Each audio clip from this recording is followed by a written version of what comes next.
Shalom, bienvenue dans notre entretien avec le Cohen Anazi Nigeria pour des questions que je vais lui poser concernant la Torah. Merci d'être avec nous et de nous suivre. Shalom, prophète. Shalom, shalom, comment allez-vous? Je vais bien.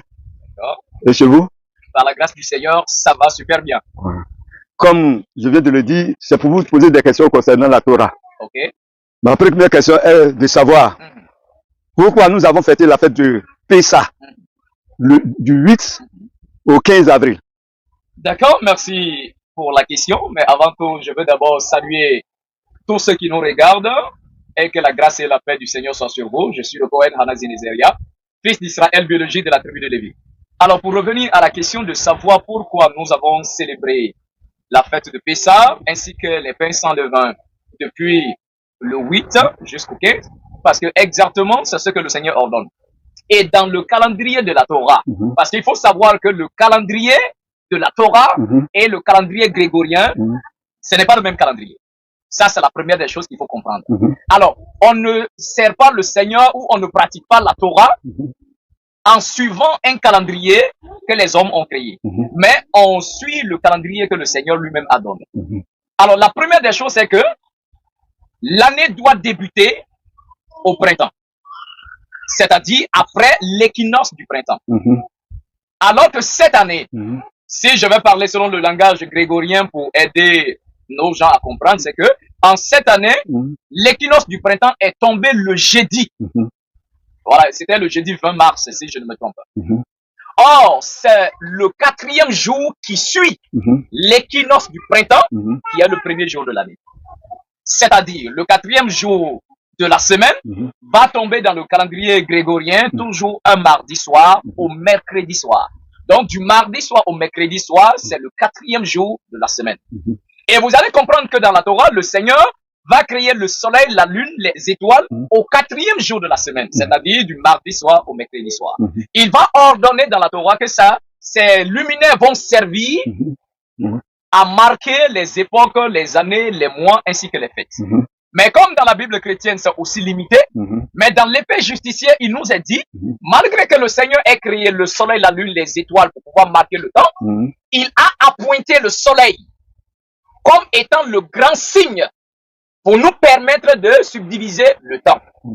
En d'autres termes, la Torah précise que le calendrier est basé sur le système du soleil. C'est pas ici on se comprend. C'est-à-dire, la Torah n'est pas liée au calendrier lunaire, ni le calendrier lunisolaire. Parce que même quand on regarde dans le système, dans les planètes, le soleil est en quelque sorte la seule planète qui est fixe. C'est le centre. Alors que les autres planètes tournent autour du soleil. Et également la lune qui tourne autour du soleil. Pourquoi le Seigneur n'a pas fait en sorte que le calendrier de la Torah soit lunaire? Parce que la lune n'est pas fixe. D'accord? La lune n'est pas une planète qui est fixe.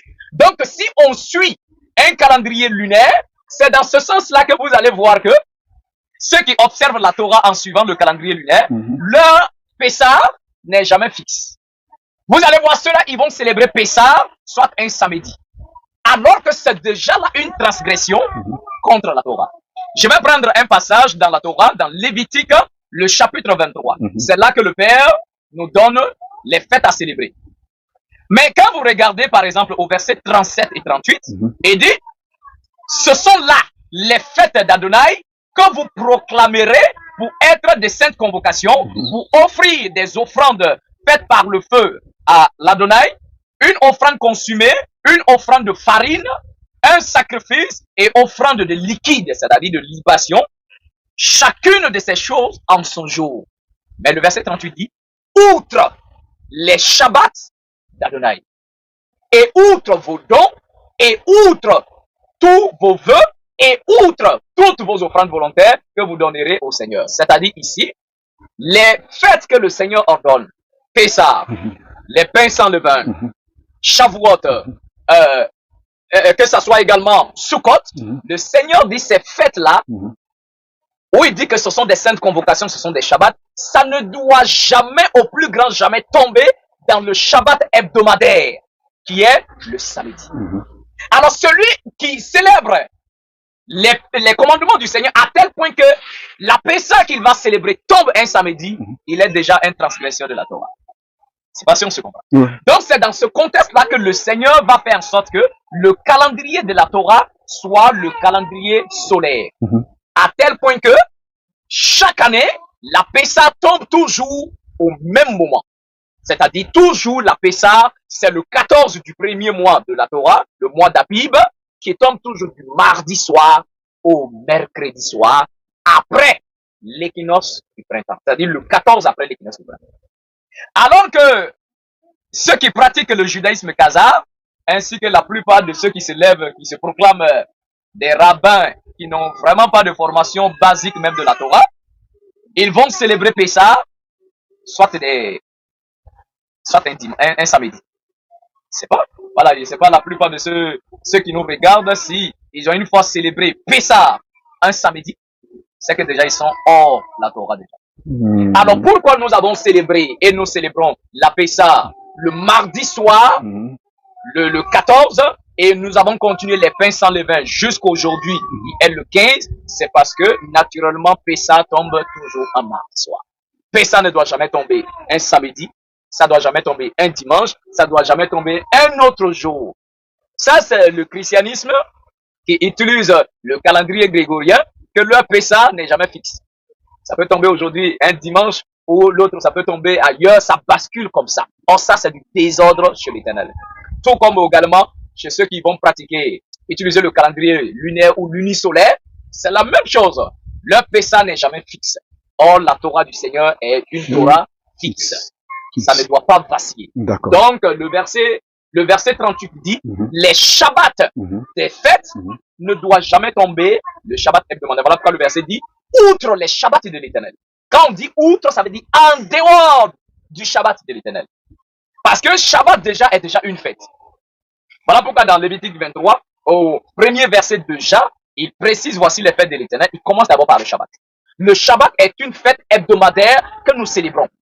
Maintenant, les autres fêtes doivent être en dehors d'eux.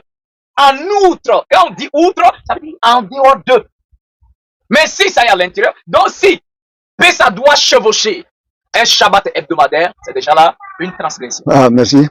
Donc, je voudrais savoir encore de la façon dont vous venez d'expliquer. Le Shabbat est quel jour? Le Shabbat du culte de l'Éternel, c'est quel jour? Le Seigneur a toujours précisé que le Shabbat est toujours un moment qui tombe du vendredi soir au samedi soir. C'est-à-dire, de la même manière qu'en français, on a lundi, mardi, mercredi, jeudi, vendredi, jusqu'à nous arrivons à dimanche, vous ne trouverez jamais dans les écrits le mot lundi, ni le mot mardi, ni le mot samedi ou dimanche. Mais, quand nous partons dans la Torah, dans Genèse, la parole dit, l'Éternel a fait ceci, il a fait cela, ce fut le premier jour. Le mot jour en hébreu qui est le mot yom. D'accord? Le mot jour, c'est yom. Or, premier, c'est rishon. Donc, on a le nom des jours qui est Yom Rishon, Yom Sheni, Yom Shishi, Yom Hamishi, ainsi de suite. Et le 7e jour est appelé Shabbat, qui est du vendredi soir au samedi soir. Parce qu'il faut comprendre que du samedi soir au dimanche soir, c'est le premier jour de la semaine. Si même les pasteurs qui nous écoutent, ils sont honnêtes avec eux-mêmes, ils savent que dimanche est le premier jour de la semaine. D'accord? Et donc, si dimanche est le premier jour de la semaine, par conséquent, samedi est le 7e jour de la semaine. Mais dans les écrits, le jour ne débute pas à 0h ou 1h du matin, comme le calendrier grégorien le demande. Mais ça commence au coucher du soleil. Si le soleil se couche, le jour est fini. On vient de débuter un nouveau jour. Donc, le Shabbat hebdomadaire est toujours du vendredi soir au samedi soir. Et non pas dimanche. Tous ceux qui observent leur repos, ou soit et prennent le dimanche comme jour de repos, ils sont en rébellion contre l'Éternel et ils iront tous en enfer. Je peux vous montrer les preuves. Alors, nous partons dans le livre d'Ésaïe. D'accord? Ésaïe, le prophète Yeshayahu. Ça veut dire que celui qui fait le culte de l'Éternel un autre jour, à part le samedi. Bien sûr, il est dans une rébellion totale contre l'Éternel. Et je vois même, là je vais prévenir. Et ils vont me croiser également sur leur chemin.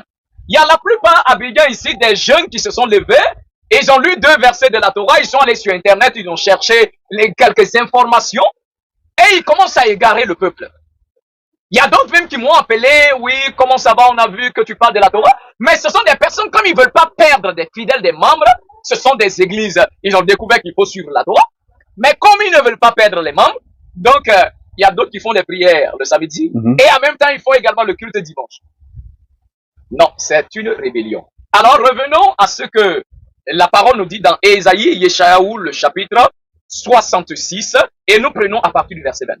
La parole dit, car comme les nouveaux cieux et la nouvelle terre que je ferai subsisteront devant moi, dit Adonai, ainsi subsisteront votre sémence et votre nom. Verset 23. Il arrivera que de Rosh Hodesh, c'est-à-dire de nouveau mois, à l'autre, et de Shabbat à l'autre, toute chair viendra se prosterner devant moi, dit l'Adonai. Et ils sortiront, ils verront les cadavres des hommes qui ont transgressé contre moi. Car leur ver ne mourra pas, et leur feu ne s'éteindra pas, et ils seront en horreur à toute chair. Le verset nous précise que le Père dit, il va faire les nouveaux cieux, la nouvelle terre, qu'on appelle communément le paradis, la nouvelle Jérusalem, comme il est dit dans l'Apocalypse de chapitre 21. Maintenant, le Seigneur dit, quand il va faire les nouveaux cieux, la nouvelle terre, aussi longtemps que la nouvelle Jérusalem subsistera devant lui, ainsi, les humains, notre postérité, subsistera également devant lui. Maintenant, il dit, dans cette nouvelle Jérusalem, de Rosh Hodesh en Rosh Hodesh, qui est de nouvelle lune en nouvelle lune, et il commence encore pour dire, de Shabbat à Shabbat, dans la nouvelle Jérusalem, toute chair viendra se prosterner devant moi.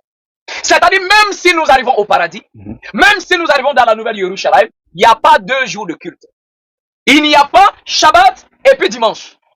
Et le verset dit, ce sera uniquement le Shabbat.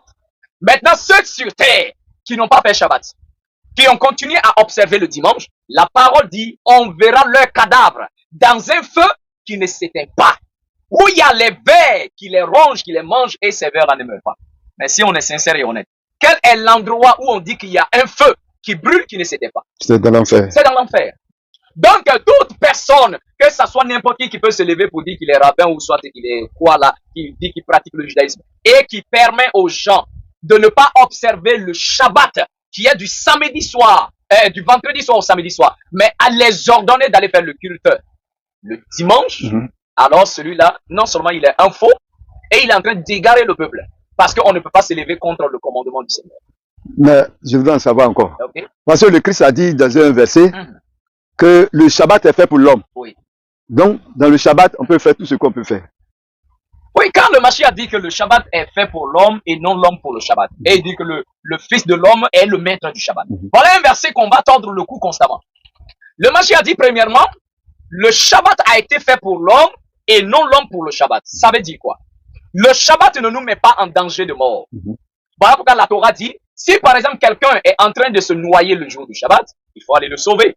Si subitement quelqu'un tombe, sur coup il pique des crises, il tombe, il est malade sur coup, malgré que le Shabbat il est interdit d'acheter, mais lui ça vient en danger de mort. Donc on a le droit de l'amener à l'hôpital, de payer des médicaments pour lui. Parce que la Torah ne nous fait pas mourir. Je prends un exemple. Le roi David est poursuivi par Saül. Saül veut le tuer. Donc, il fuit d'endroit en endroit, à tel point que même il n'a rien à manger. Il avait extrêmement faim.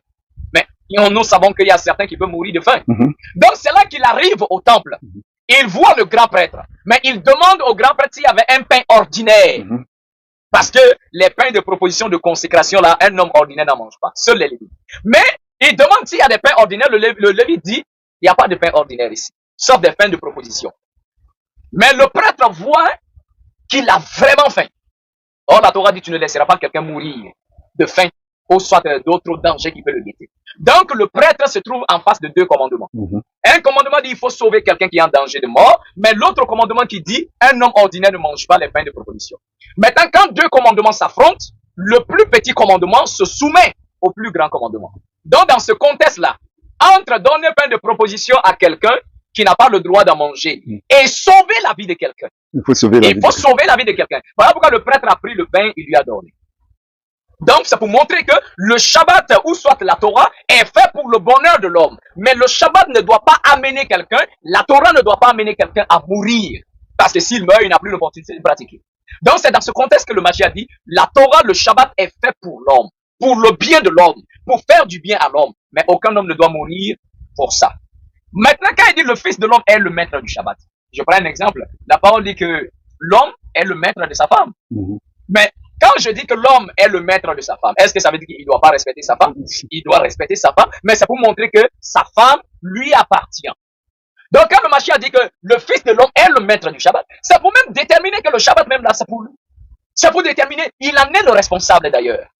Ça ne veut pas, mais pour les chrétiens prennent ça comme si, comme le Mashiach dit je suis le maître du Shabbat, ça veut dire qu'on ne doit pas pratiquer, ça veut dire que je dois abolir, je dois supprimer. C'est comme quand un homme me dit, comme ma femme, et je suis le maître de ma femme, donc je peux traiter ma femme comme je veux, la maltraiter. Non, c'est pas dans ce contexte-là.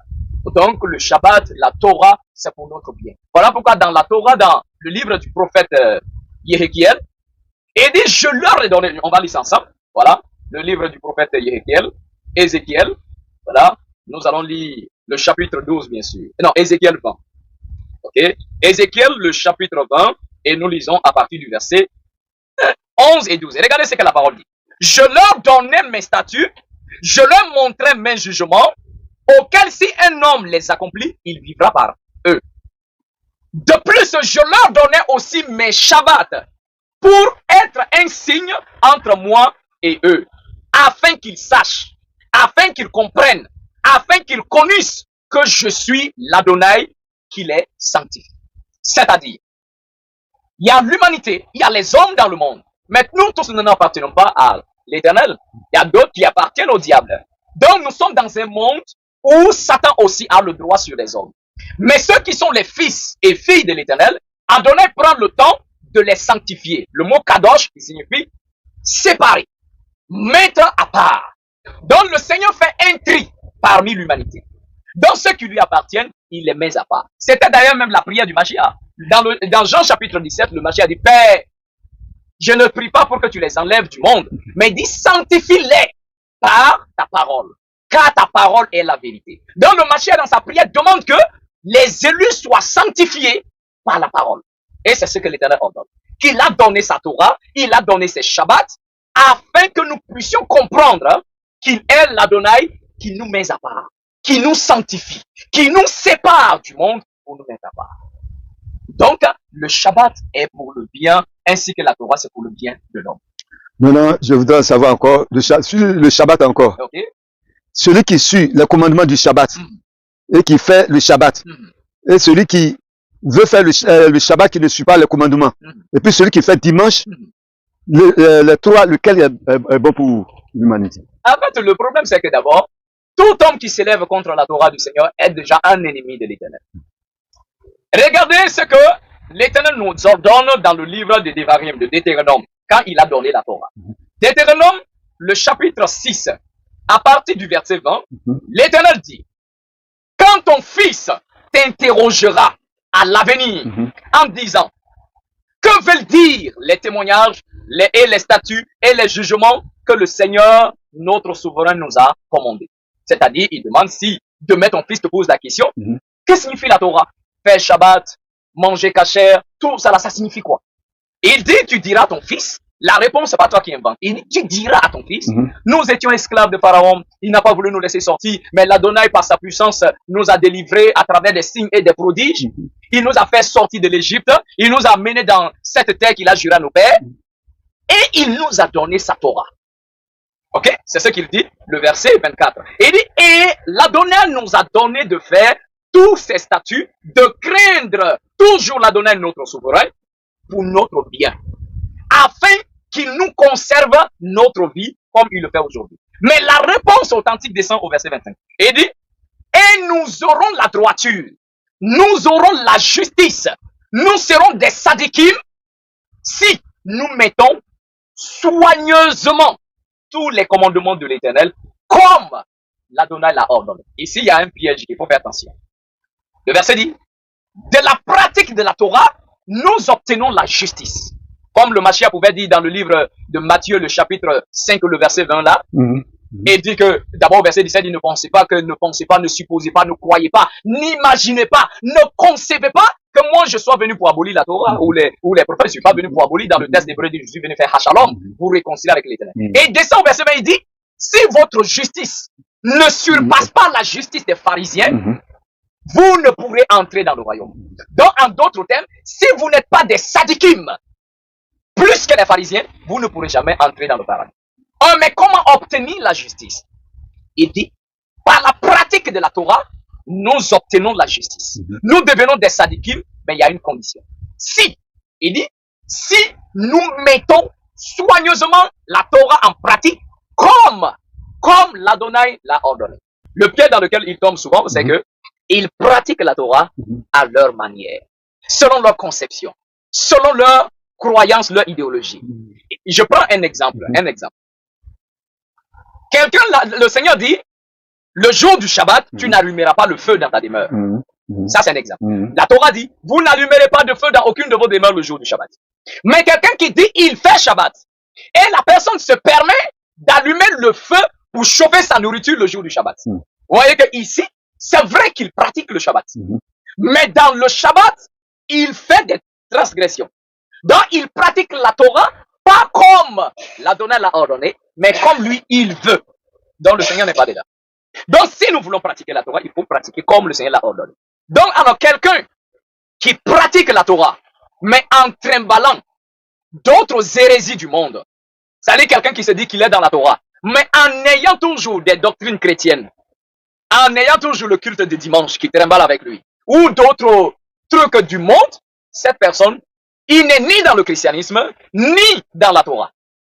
Donc, la personne vient de créer un nouveau mouvement, qui n'est ni Torah, ni christianisme. Donc, il est au centre. C'est cela que le Mashiach a dit. Tu n'es ni froid, ni chaud. Mais tu es tiède, je te vomis. Ça, le Seigneur n'a rien à voir avec ceux-là.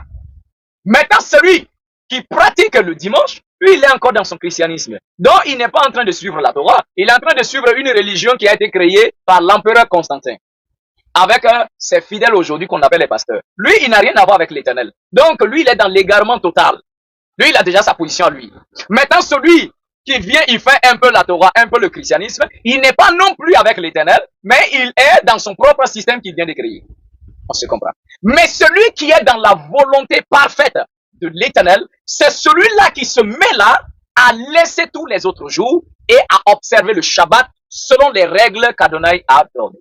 C'est celui-là qui pratique l'ensemble des commandements comme l'Adonai l'a ordonné. C'est ceux-là qui sont les élus, qui sont dans la volonté de l'Éternel. Parce que quand l'Adonai a donné la Torah, il dit, vous n'y retrancherez rien, vous y n'ajouterez rien.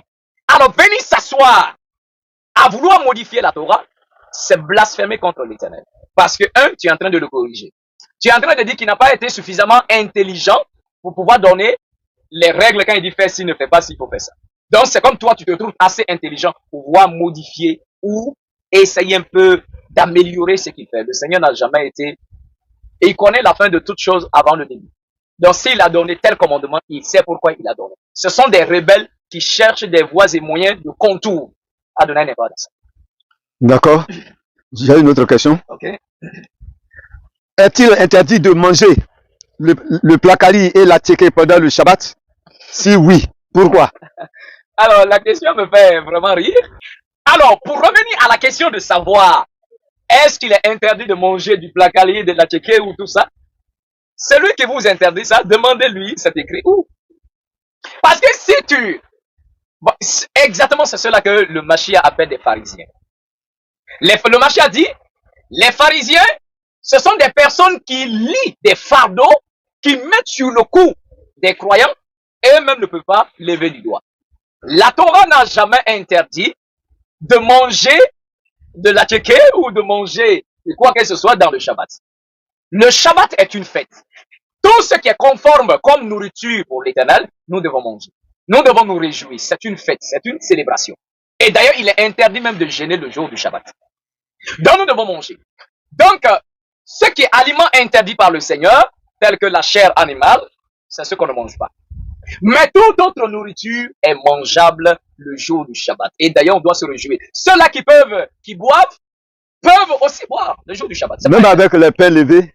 Mais bien sûr, il n'y a aucun souci. Le seul endroit où le Seigneur a interdit de manger du pain levé, c'est le jour de Pessah ainsi que la fête des pains sans levain. C'est-à-dire la fête dans laquelle nous sommes. Vous constatez que durant cette semaine, nous n'avons pas mangé du levain, du pain levé.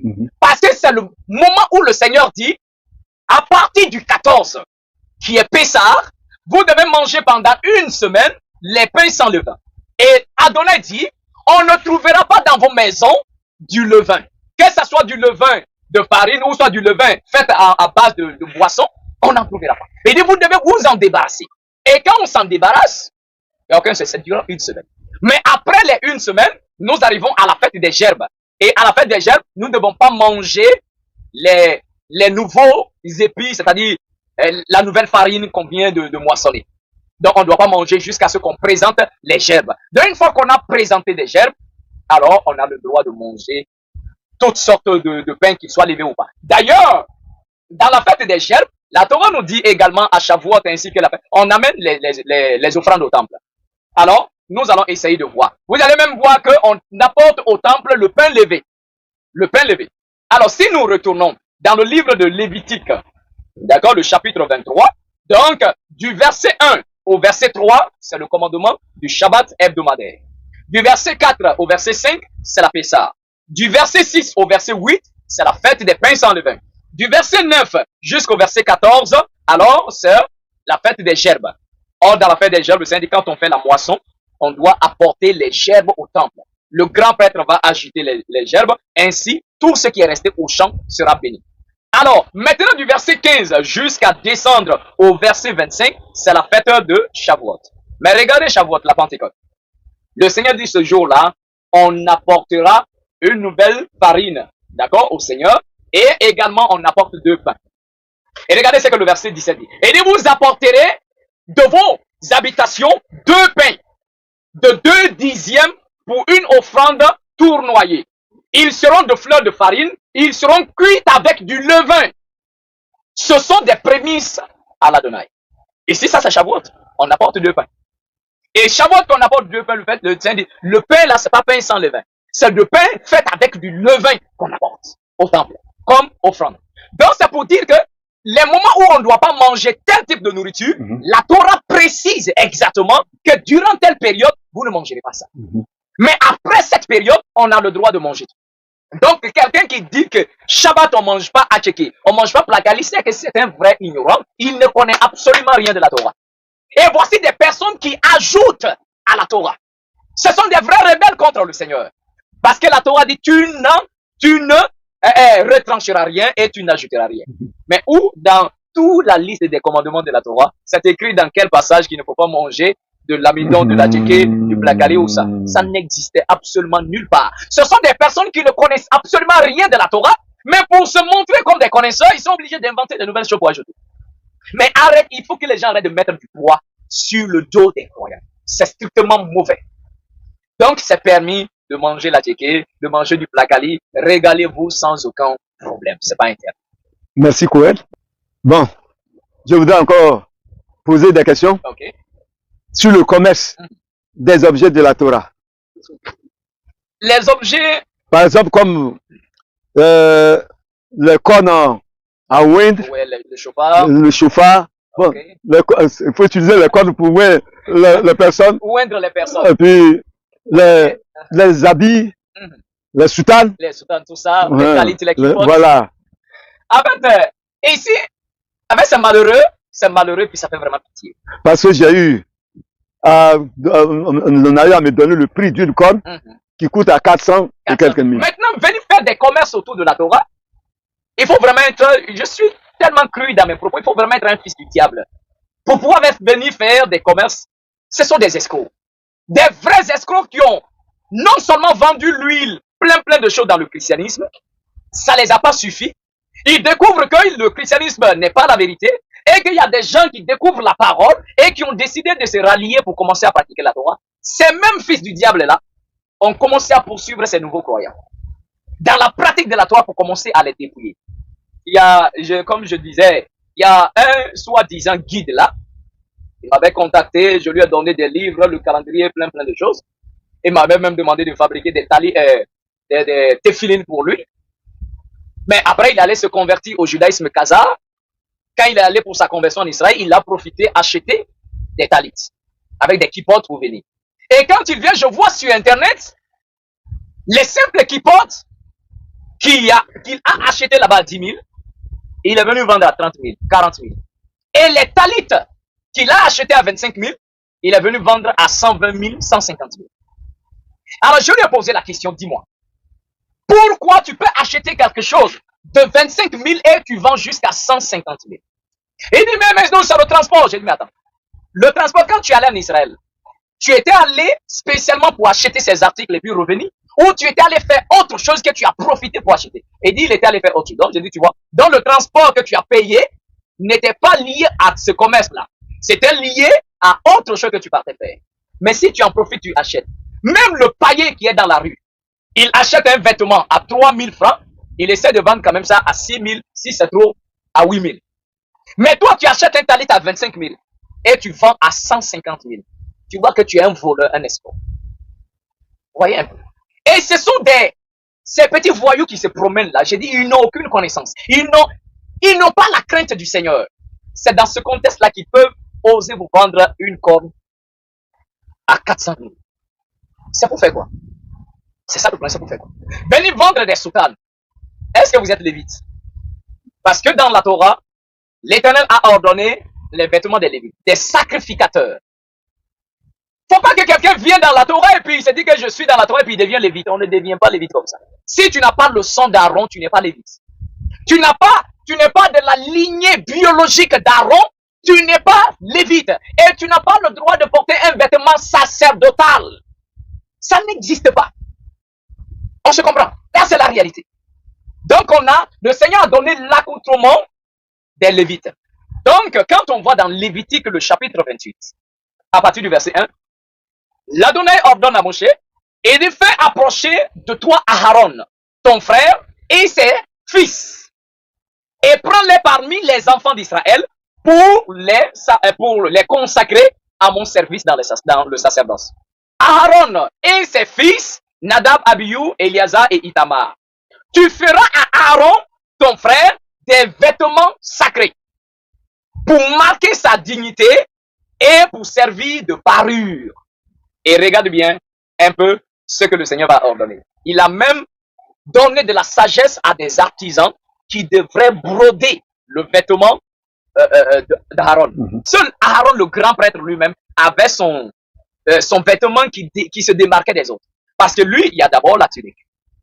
Et il va mettre le haut dessus avec le pectoral, avec la ceinture. Mais les fils d'Aaron, eux uniquement, ils avaient tout simplement une robe avec la ceinture et un bonnet et puis le turban qui est attaché dessus.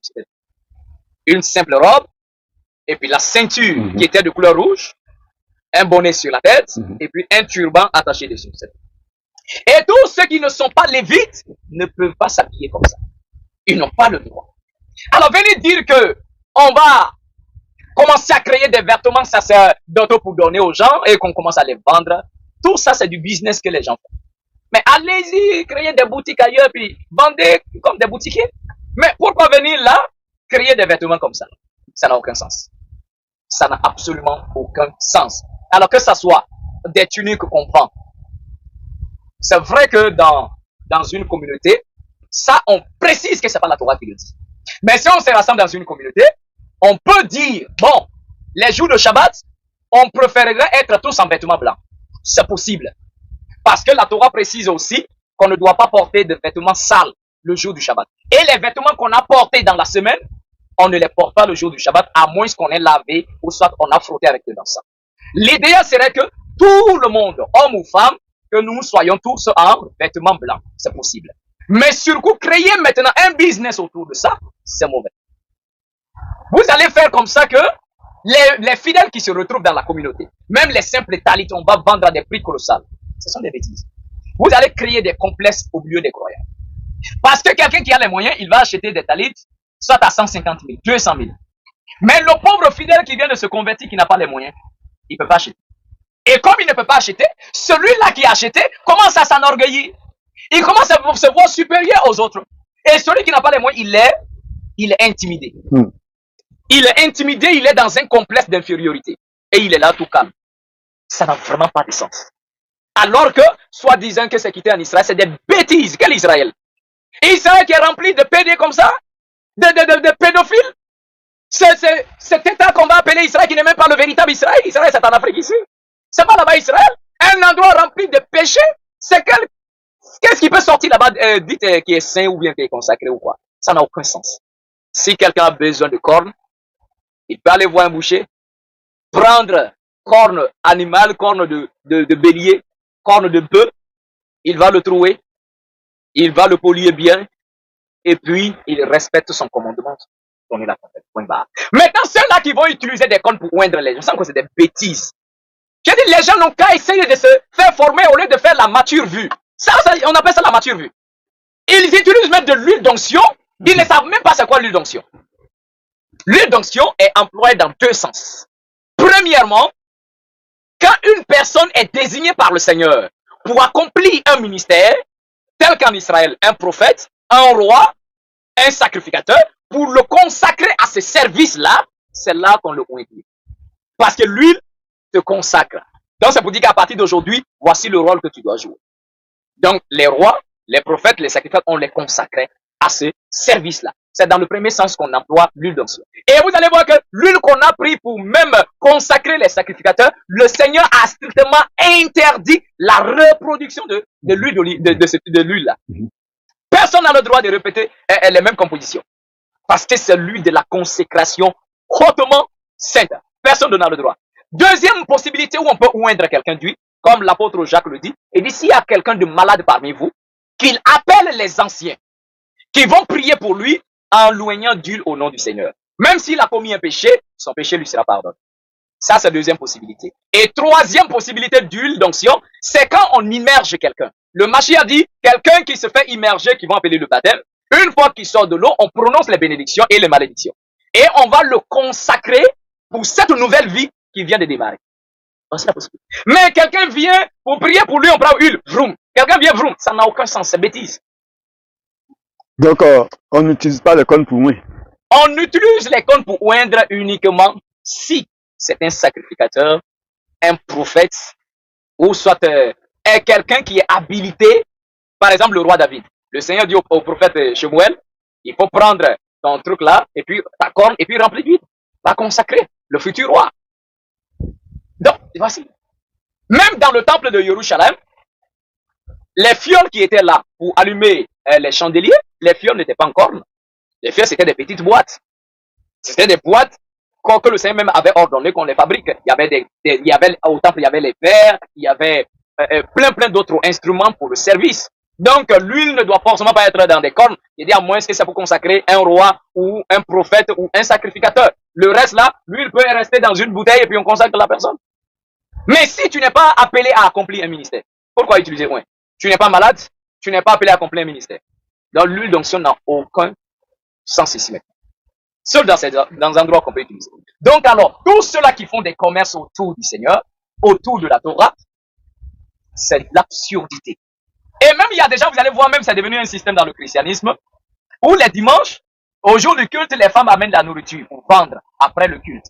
C'est mauvais. Bon, ça, ils sont dans le christianisme. Mais il ne faut pas que quelqu'un fasse ça le jour du Shabbat.